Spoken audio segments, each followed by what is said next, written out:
बिस्मिल्लाहिर्रहमानिर्रहीम। अस्सलामुअलैकुम dear students, कैसे हैं तमाम बच्चे। उम्मीद है कि तमाम स्टूडेंट खैरियत से होंगे।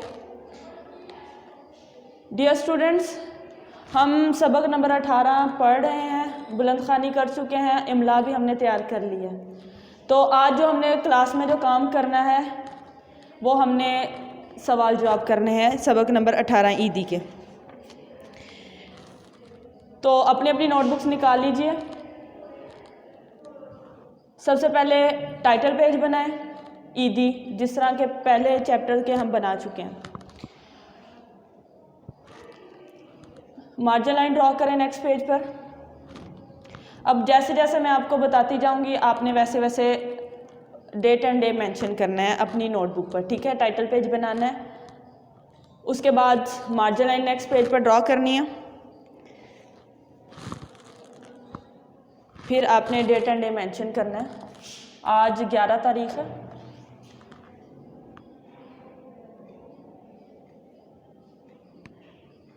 जैसे कि शुरू से जब सवाल जवाब नोटबुक पर जैसे लिख रहे थे, जो जो आपको हिदायत दी थी, आप आज भी वही हैं। तो इस साइड पर बॉक्स के अंदर, नोटबुक में अपने बॉक्स के अंदर आपने डेट राइट करनी है। राइटिंग का साइज़ ना बहुत ज़्यादा बड़ा हो ना बहुत ज़्यादा छोटा, दरमियाना साइज़।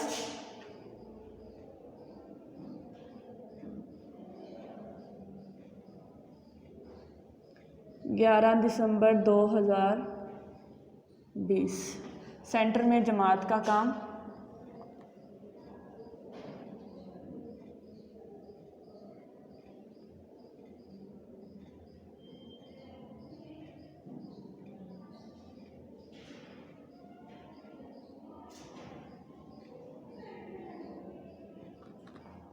और इस साइड पे हम दिन लिखेंगे, दिन जुमा।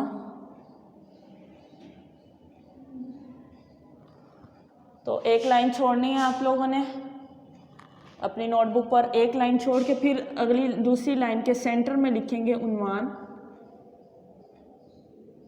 क्योंकि हम टाइटल पेज बना चुके हैं तो सबक का नाम लिखने की अब ज़रूरत नहीं है, तो हमने जस्ट उसी चीज़ को लिखना है जो हमने इस पेज पर करनी है। तो आज हमारा टॉपिक ऑफ डिस्कशन जो है, जो हमने काम करना है वो सवाल जवाब है, तो इसलिए हमने उन्वान भी सवाल जवाब भी लिखना है, ठीक है।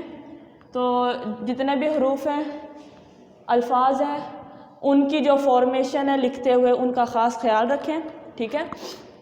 तो ये नून है, तो ये लाइन के ऊपर से इसको शुरू करते हैं, लाइन की गोलाई में इसको लाइन के ऊपर ले जाना है, और ये दोनों साइड इसकी बिल्कुल इक्वल नहीं होनी चाहिए, थोड़ा सा इनमें डिफरेंस होना चाहिए। उन्वान हमारा सवाल जवाब,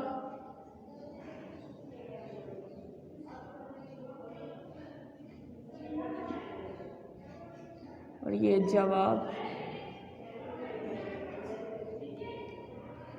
ब की शेप तिरछी एक तरफ से और एक तरफ से सीधी, ये हमारा उन्वान है, यानी जो आज हमने क्लास में पढ़ना है। तो लिखने से पहले थोड़ा सा आपस में हम इसको डिस्कस कर लें ताकि लिखने में आसानी हो। तो सवाल नंबर 1 है,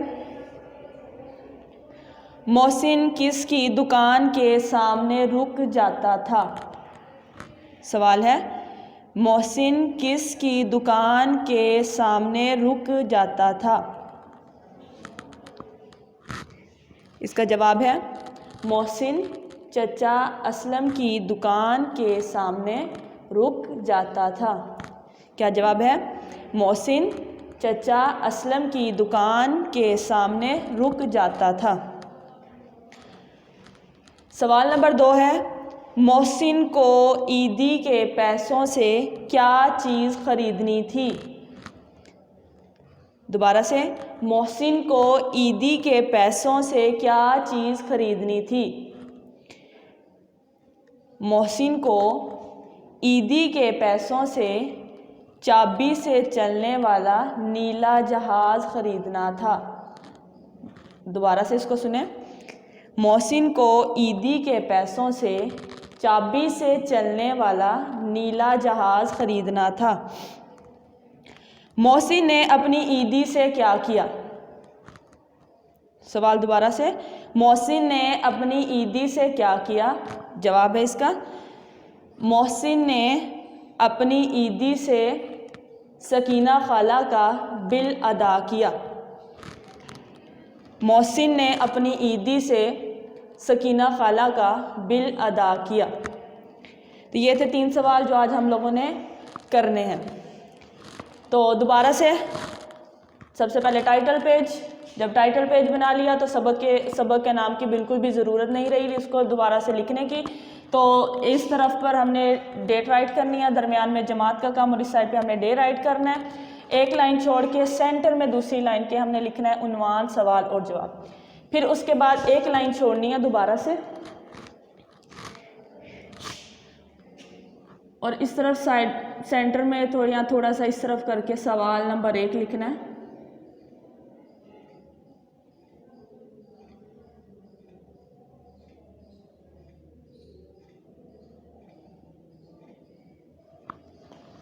तो सवाल नंबर 1 क्या है? मोहसिन किसकी दुकान के सामने रुक जाता था?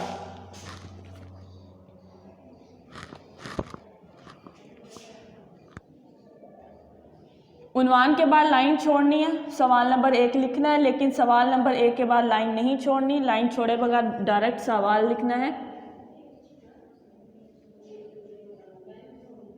मोहसिन किसकी दुकान के सामने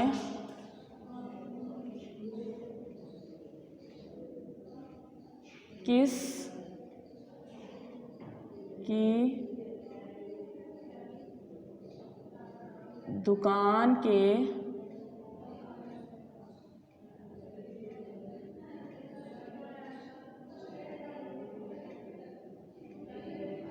मोहसिन किसकी दुकान के, और ये कई स्टूडेंट्स को मैंने देखा है वो ए को बहुत ज़्यादा लंबा कर देते हैं, वो ठीक नहीं है, बस मुनासिब साइज़ में। मोहसिन किसकी दुकान के सामने रुक जाता था। आखिर में सवालिया अलामत। दोबारा से देख लें। एक लाइन छोड़ के उन्वान राइट करना है, फिर लाइन छोड़ के सवाल नंबर 1, फिर लाइन छोड़े बगैर आपने लिखना है मोहसिन किसकी दुकान के सामने रुक जाता था। यह है सवाल नंबर 1। लिख लिया तमाम स्टूडेंट ने? चलें अब इसका हम जवाब लिखते हैं। तो सवाल लिखने के बाद एक लाइन छोड़ के आपने सेंटर या इस साइड पे थोड़ा सा इस साइड पे लिखना है जवाब। ये फॉर्मेशन का ख़ास ख्याल रखना है अपने हरूफ की। तो जिस तरह पहले भी बताया, जो ब की है शेप एक तरफ से तिरछी होगी, एक तरफ से सीधी होगी। मोहसिन किसकी दुकान के सामने रुक जाता था, अभी हम इसको ऑलरेडी डिस्कस कर चुके हैं। मोहसिन जवाब है। अब जवाब के बाद लाइन नहीं छोड़नी आप लोगों ने।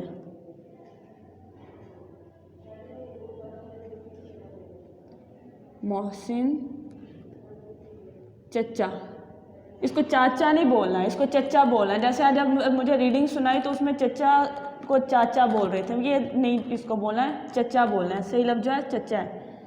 मोहसिन चचा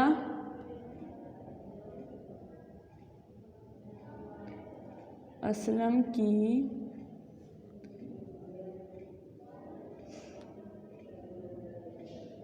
दुकान के सामने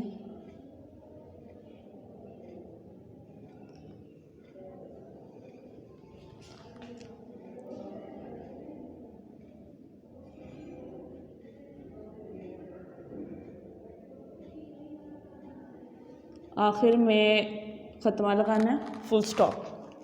ठीक है, तो हम सवाल नंबर 1 पूरा कर चुके हैं। सवाल नंबर 1 दोबारा से देख लें। मोहसिन किसकी दुकान के सामने रुक जाता था, लाइन छोड़ के जवाब, फिर उसके बाद लाइन छोड़े बगैर डायरेक्ट जवाब लिखना है। मोहसिन चचा असलम की दुकान के सामने रुक जाता था। ये बार बार इसलिए दोहरा रही हूँ ताकि आपको लिखने के साथ साथ अच्छे तरीके से आपको याद हो जाए और आपको दोबारा से इसको याद करने की ज़रूरत ना हो। अब हम करने लगे सवाल नंबर 2। मोहसिन को ईदी के पैसों से क्या चीज़ ख़रीदनी थी। एक लाइन छोड़नी है, फिर लिखना है सवाल नंबर 2।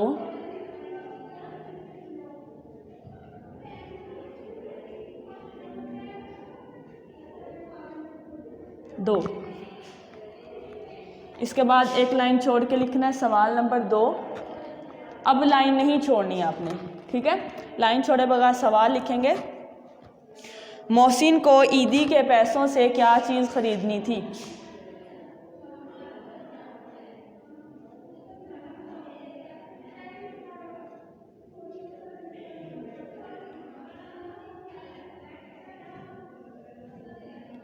कल भी इमला में हम इसकी फॉर्मेशन को बहुत दफ़ा डिस्कस कर चुके हैं, तो आपने इसका ख़ास ख्याल रखना है। दाल को इस तरह नहीं लिखना, इस तरह लिखना है, ठीक है। मोहसिन को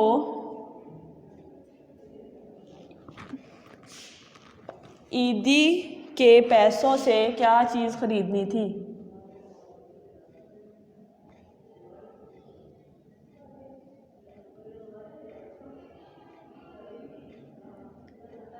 मोहसिन को ईदी के पैसों से क्या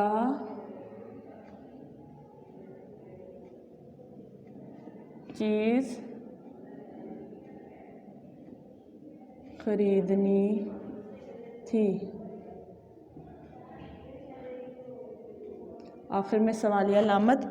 स्टूडेंट्स, ये बात आप लोग नोट करें कि मैंने जहाँ भी दाल को लिखा है मैंने बिल्कुल भी इस तरह नहीं बनाया, मैंने इसकी इस तरह की शक्ल बनाई है।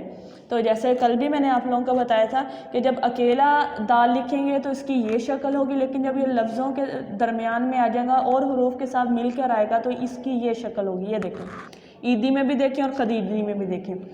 सवाल नंबर 2 हमने लिख लिया है। सवाल नंबर 2, मोहसिन को ईदी के पैसों से क्या चीज़ खरीदनी थी? आपने सवाल नंबर 2 के बाद लाइन छोड़े बगैर डायरेक्ट सवाल लिखना है, ठीक है।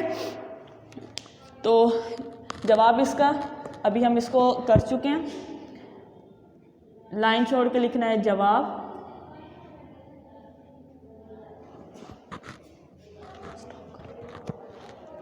लाइन छोड़ के लिखना है जवाब। मोहसिन को ईदी के पैसों से क्या चीज़ खरीदनी थी? मोहसिन को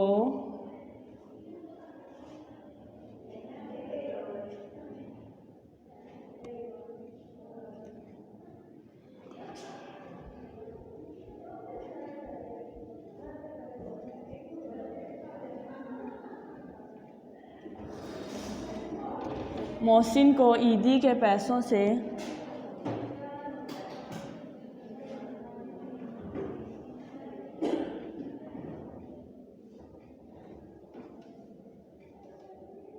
चाबी से चलने वाला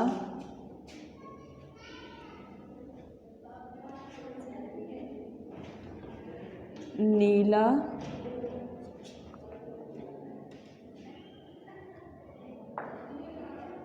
जहाज खरीदना था। चूँकि जहाँ जुमला पूरा हो रहा है तो जुमले के लास्ट में ख़त्मा लगाएंगे, यानी फुल स्टॉप। जवाब है मोहसिन को ईदी के पैसों से चाबी से चलने वाला नीला जहाज़ खरीदना था। दोबारा से, मोहसिन को ईदी के पैसों से चाबी से चलने वाला नीला जहाज़ खरीदना था। ये हो गए सवाल 2 सवाल। अब हम करने लगे हैं सवाल नंबर 3। सवाल नंबर 3 है, मोहसिन ने अपनी ईदी से क्या किया? फिर लाइन छोड़नी है, लिखना है सवाल नंबर 3।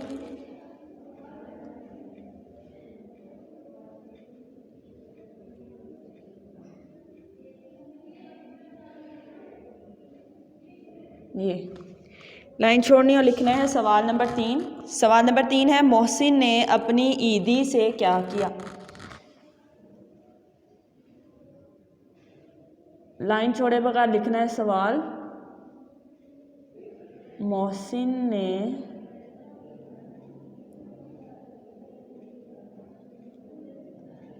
अपनी ईदी से क्या किया। आखिर में सवालिया अलामत, क्योंकि ये सवाल है और सवालिया अलामत इसीलिए लगाई जाती है ताकि ये पहचान हो जाए कि जुमला सवालिया है, यानी इस जुमले के ज़रिए से सवाल पूछा जा रहा है। सवाल नंबर 3 है, मोहसिन ने अपनी ईदी से क्या किया। फिर लाइन छोड़नी है, जवाब लिखना है।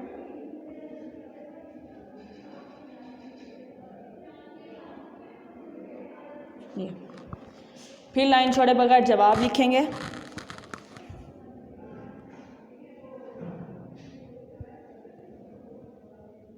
मोहसिन ने अपनी ईदी से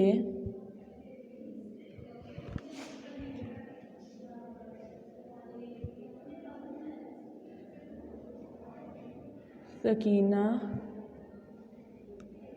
खाला का बिल अदा किया।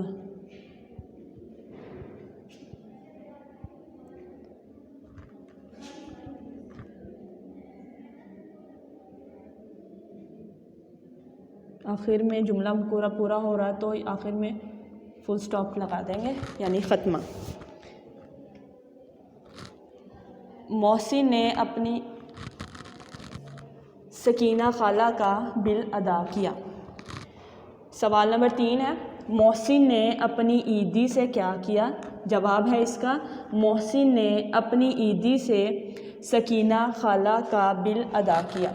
3 सवाल हैं जो आज हमने किए हैं, तो सब बच्चे बोर्ड की तरफ देखें और मेरे साथ साथ इसको रिवाइज़ करें ताकि अगर किसी की कोई लफ्ज़ी गलती हो रही है तो वो ना हो और इधर क्लास में ही आपको ये याद हो जाए। ठीक है। सवाल नंबर 1 है, मोहसिन किस की दुकान के सामने रुक जाता था। दोबारा से, मोहसिन किस की दुकान के सामने रुक जाता था। जवाब है, मोहसिन चचा असलम की दुकान के सामने रुक जाता था। मोहसिन चचा असलम की दुकान के सामने रुक जाता था। सवाल नंबर 2, मोहसिन को ईदी के पैसों से क्या चीज़ ख़रीदनी थी।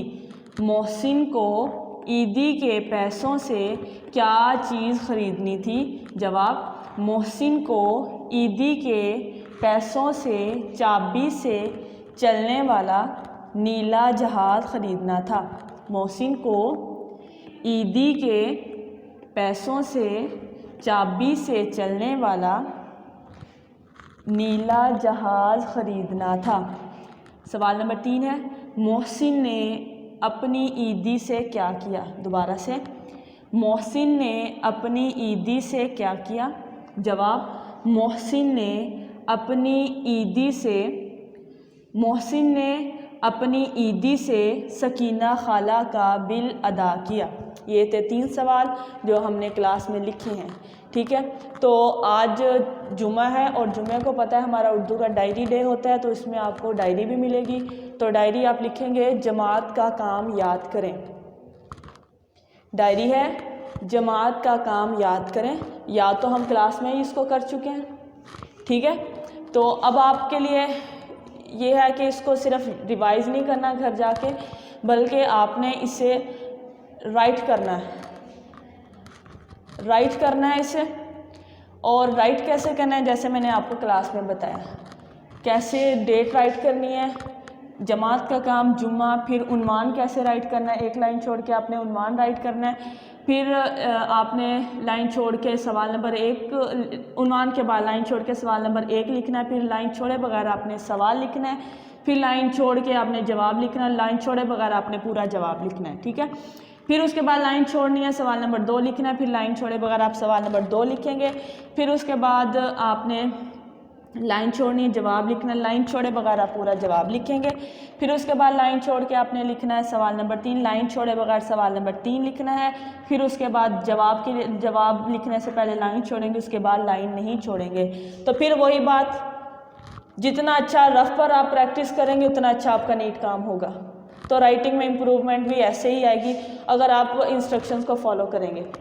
ठीक है। तो दोबारा से आज जो आपकी जो डायरी है वो जमात का काम याद करें, ठीक है। तो जमात का काम सिर्फ याद ही नहीं करना बल्कि उसके लिख कर उसकी प्रैक्टिस भी करनी है। प्रैक्टिस कैसे करनी है वो मैंने बता दी है, ठीक है। और मैंने लास्ट टाइम मैंने ये भी बताया था कि कोशिश करें कि आपको देख के क्वेश्चन ना लिखें बल्कि कोई जो आपको पढ़ा रहा है वो क्वेश्चन आपको बोले, आप क्वेश्चन भी ज़ुबानी लिखो और उसके आंसर भी ज़ुबानी लिखो। इससे एक तो आपकी स्पीड बढ़ेगी लिखने की, दूसरी आपकी राइटिंग खुद ब खुद अच्छी होगी, ठीक है। तो अच्छा काम करना है। बेस्ट ऑफ लक स्टूडेंट्स, अल्लाह हाफिज़।